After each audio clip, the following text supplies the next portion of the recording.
Hi everyone, it's so nice to see you again, and if it's your first time here, welcome to my channel. Today we are talking about the Moza Air gimbal. I am going to take this to the slopes and go skiing with it and see how it holds up. I'm not bringing my microphone. I hope it's not too windy today. Yeah, but we'll see. I'm just gonna get dressed and we'll go. Yeah, let's go. There we go, all dressed and ready to go. I have found the fastest way to go to the slopes is through our secret portal in our bedroom. So I'm gonna take that and I'll see you in the slopes. This is gonna get bumpy, so hold tight. Oh, I made it. Ooh, I'm so happy that worked out. Last time I ended up in a closet. It was not that fun. Help! Help! So now I just need to get out of here and we can start testing the Moza Air in the slopes. Oh, this is skiing with the Moza Air. Let's see if we can.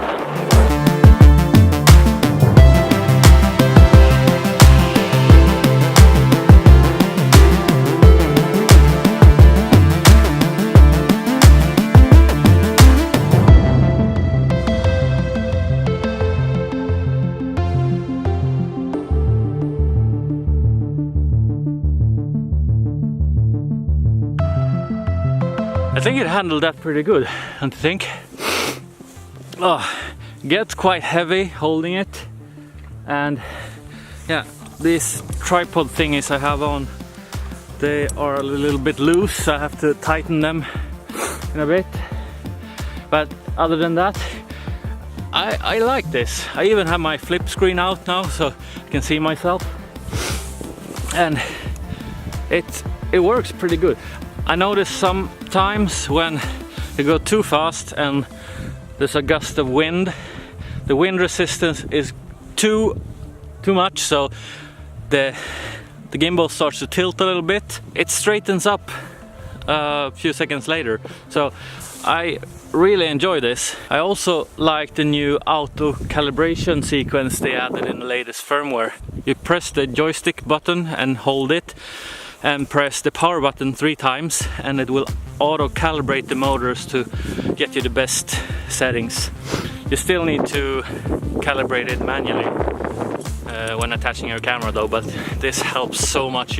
I'm gonna go skiing some more. I might try some slow motion as well. This I'm shooting it in auto mode just because if you look at the weather, it's very cloudy, but now and then the sun comes out, and yeah, the snow is so white and the trees are green and white. I found it much easier and better to do this in auto mode, since I am wearing gloves, I am skiing, and I can't change the settings all the time, so I found auto mode so much easier. I'm gonna go down to the lift, up to the top, and then I am going to try manual mode and maybe some slow motion. So you can come with me, and yeah, let's ride again.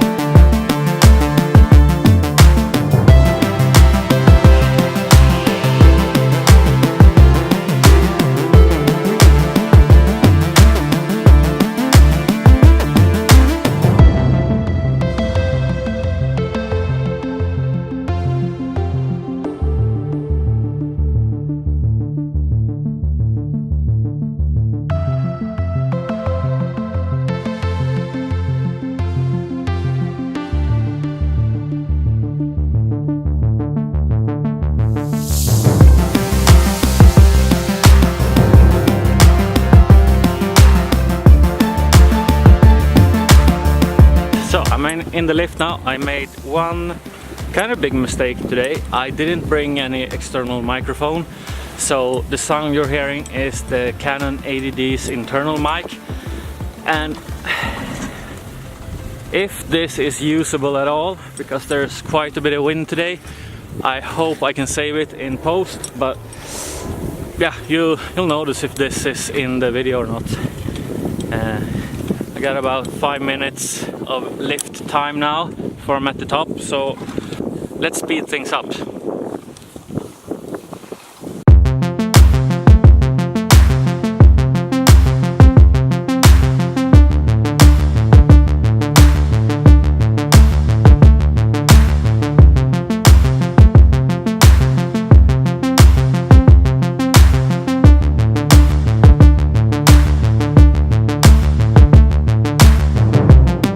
It's time for the comparison test. I'm holding my camera now with the Joby GorillaPod. You can see it in the reflection of my glasses. Only using the lens stabilization. So this is skiing without the Moza Air, but holding the Joby GorillaPod. So let's try this out and see if it's a big difference or not.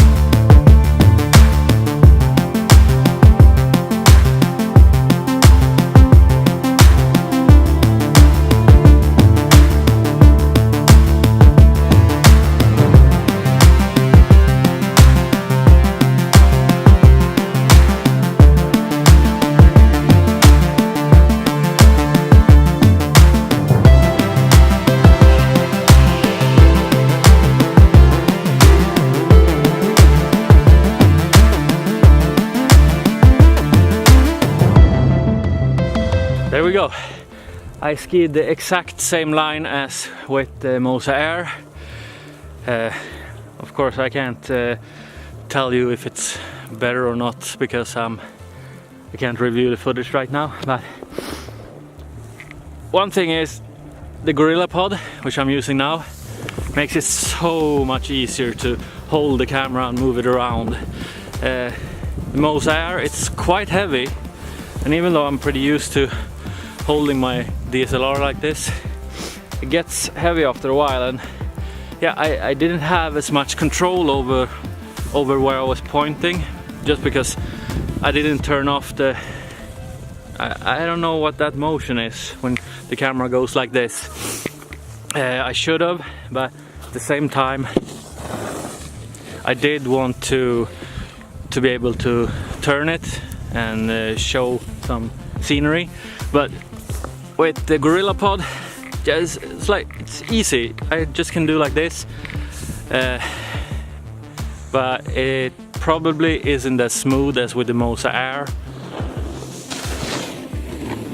Yep, you have to go as close as you can. Oh, it's starting to snow like crazy now, and I should go home, and this is just a lunch run for me. I'm gonna continue this Moza Air review when I get home, and yeah, see you then. Whew. I'm back home now after trying out the Moza Air gimbal in the slopes. The worst thing about the gimbal is carrying it around, because it's pretty big. I'm gonna attach the battery pack here. This is it. It doesn't really fit in my bag. It doesn't. I wish that these motors would come off easier and you would be able to lay it flat in your bag or something, because this is not optimal to carry around. The Moza Air comes in this case, not very good to carry around either. I have attached my Canon strap to this just so it's easier to carry. But yeah, when you're out on a shoot in the woods or in the slopes, this is not the thing you want to be carrying around. It does, however, offer protection for the gimbal, and that's good. I also have the handle extensions here. Whoops, sorry, my phone is ringing. Oh, I'm gonna take this, be right back. Oh no, sorry about that. It was my girlfriend who called. Where was that? Yeah, extension arms. These are included with the gimbal.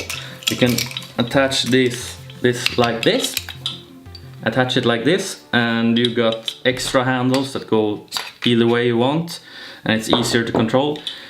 I found that carrying all these things around, it gets pretty heavy, so I don't. I usually just bring the gimbal and hold it like this. I do have a small tripod which I use, and this is a lifesaver because you can't really set this down to calibrate the camera or something. But then I have this small tripod, screws right in it at the bottom, and I can put it down. Perfect.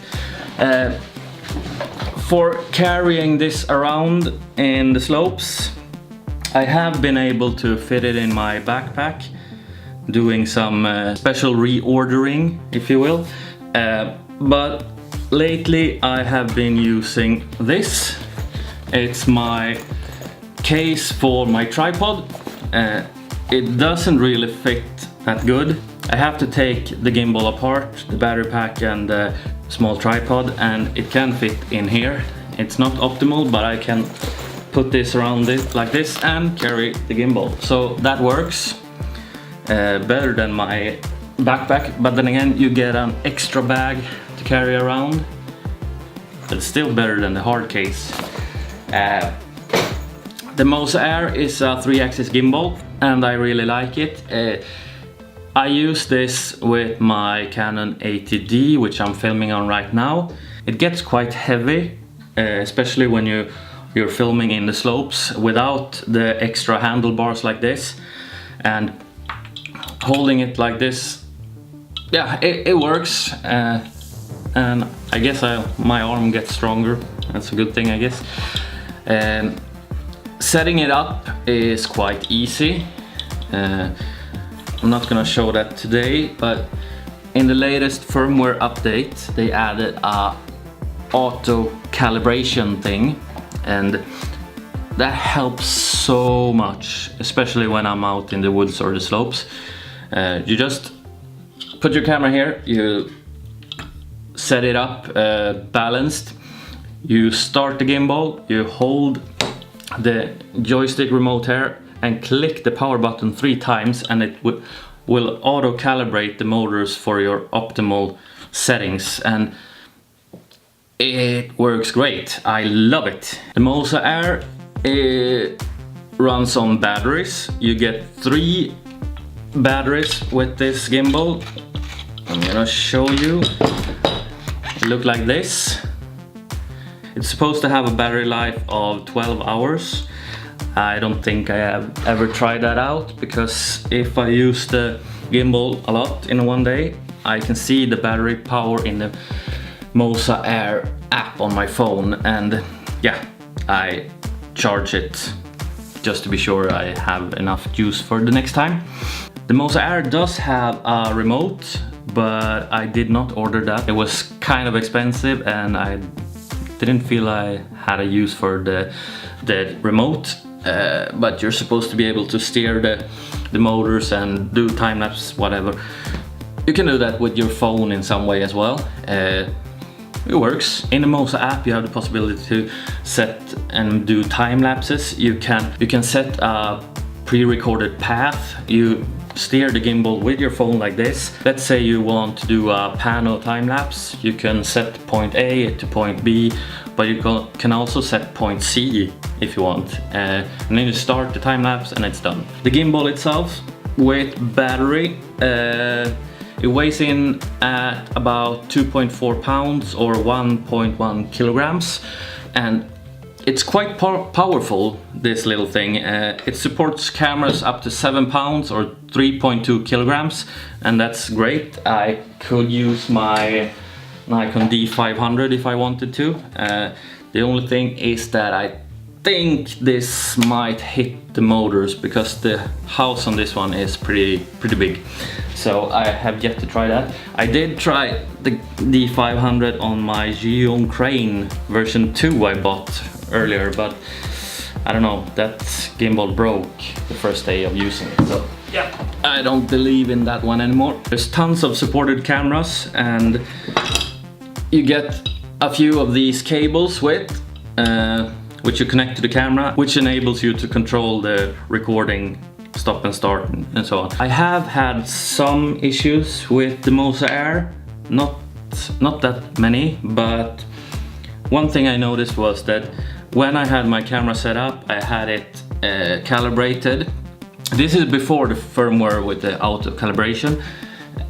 I noticed that when I was filming, it started to tilt like this more and more and more. It kind of ruined a lot of my shots, but then I figured out I could go into the Moza app and I could do the auto calibration from there, and then it kind of leveled itself. But yeah, it was kind of weird, and I was pretty frustrated before I came up with that solution.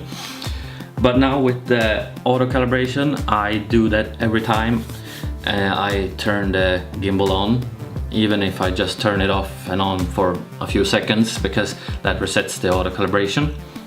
So that works wonderfully. I just read that the working temperature on the Moza Air is between -5 degrees Celsius and 55 degrees Celsius plus. I have used this in -25 and it has been working flawlessly, so yeah, it does work.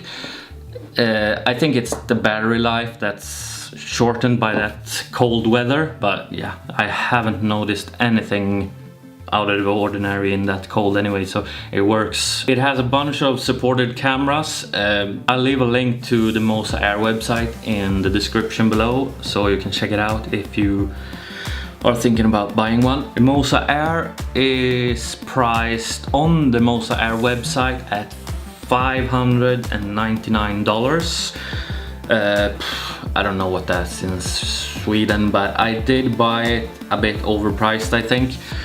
The thing is, technology and camera gear and everything is much more expensive in Sweden than in, let's say, America. If I were to buy something from the United States, it would be cheaper, even with the shipping, than buying it in Sweden. But yeah, I still buy it in Sweden because I want it fast. So that is my test review of the Moza Air 3-axis gimbal. If you try this, let me know in the comments what you thought.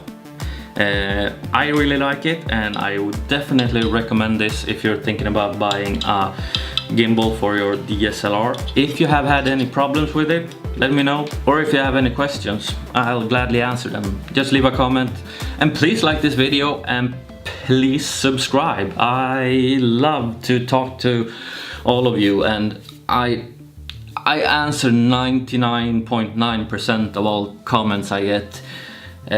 So yeah, please leave a comment. Thank you for watching. See you next time.